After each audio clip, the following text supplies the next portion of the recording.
In this time slot, I originally had a commentary that I wanted to do on the Vancouver Canucks and Marco Rossi and Bowen Byram and the trades that they could explore. Because it has been noted that all of these guys are players that the Vancouver Canucks are interested in, but instead of diving into that, we are talking about some very positive updates here. Yeah, this is actually looking pretty good. Because I wanted to turn your attention to Halford and Brough in the morning. 8:52 a.m. This video was posted onto the Sportsnet 650 Twitter account. It's Halbro going out there on the phone with Vancouver Canucks head coach Adam Foote. And there was an entire recap of the situation and the commentary made by Foote posted on Twitter by Vancouver Canucks News Summaries. Let's go out there and read the ideas that Foote spoke about on the radio. Because honestly, after reading a lot of these myself, listening to the radio hit, I'm starting to feel really optimistic.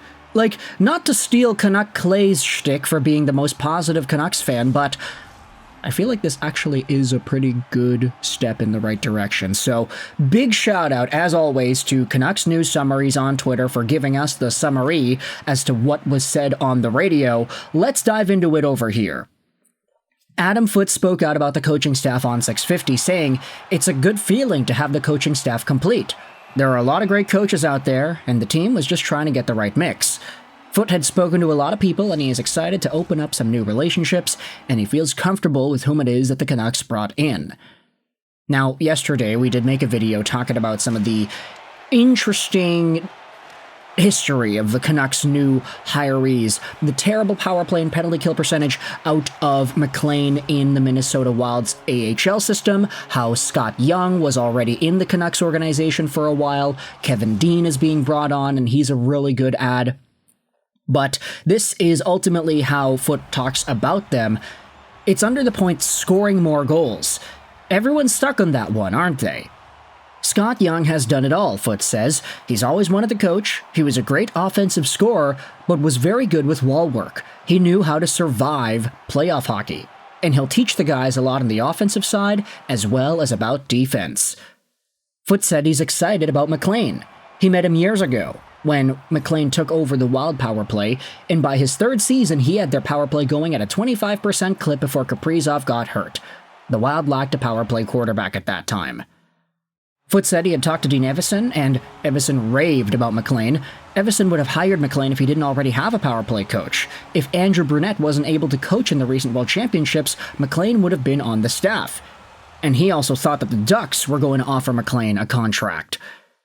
So even though he had a terrible Iowa Wild power play and penalty kill percentage, it seems like in the NHL, as a power play coach, Macklin had positive results. And this actually was talked about on a bunch of other parts in social media, that the Minnesota power play got better year after year after year with Macklin as the main dude. It's just in the Iowa Wild system in the AHL, that team wasn't really able to get that much success. So we will see whether or not Macklin's NHL coaching potential on the power play can translate one more time here in Vancouver. Foote then talks more about the power play. He says that the coaches matter, but it's also about the talent. They have to attach. There are too many set plays slowed down. He wants more shots on net. When he was a defenseman on the PK, he didn't like facing shots early in the power play. Foote isn't a power play guy, but he knows what he didn't like facing whilst on the penalty kill.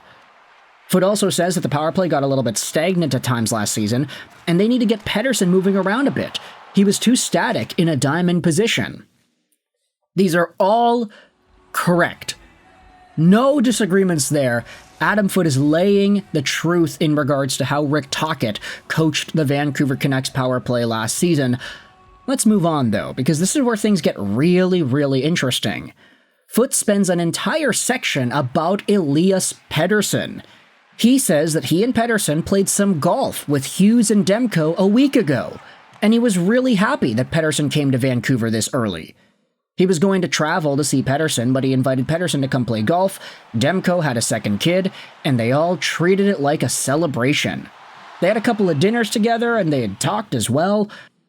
Is that not like the most heartwarming thing we have seen out of the Vancouver Canucks? all year, pretty much. For the first time in like 12 months, things are actually looking good. Foote says here that this is going to turn the page on the last few years because a lot happened at once. It'll be a fresh start. He had a good relationship with these guys and Pettersson, but he'll get to know Petey even better now. Foote says he'll help him be a true professional day in and day out. He says that he's there to support Petey, and he'll let him discuss the non-negotiables with the leadership group. The process of winning starts now. That is a total step in the right direction. Wow! Who knew that's all we needed to get some hope in this city and this fan base?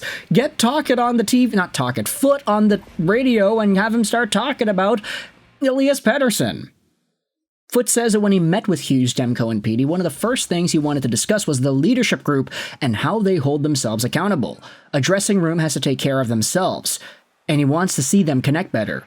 When they work together as a group, day in and day out, and hold each other accountable, when the big games come like the playoffs, you can shut out the noise and focus. It's all about supporting each other. Man, big claps over there, man. Big claps.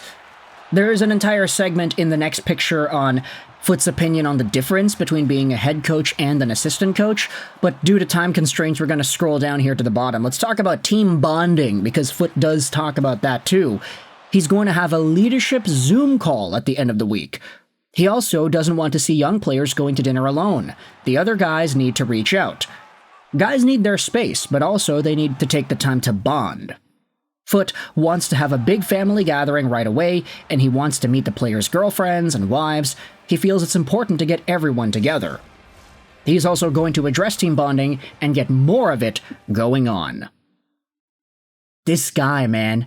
This guy, I'm really starting to like it. Now, of course, none of this indicates how the Canucks are going to play. If the Canucks stink, if they're really bad, if Pettersson only scores at a 40-point caliber pace, then we can start to critique and we can start to be really upset at how this coaching staff functions. But Adam Foote, everything that he is saying, everything that he's bringing up, the team bonding, the personal relationships between him and Petey and then Demko and Hughes and all these guys coming together, having conversations about the leadership, it seems like that's a really big focus for Vancouver hockey this year, as well as, of course, moving things around on the power play and getting the team to be able to score more goals. It's kind of funny, because a lot of Canucks fans would complain so much about this year's power play, and I definitely was in that boat too. Like, it sucked at times.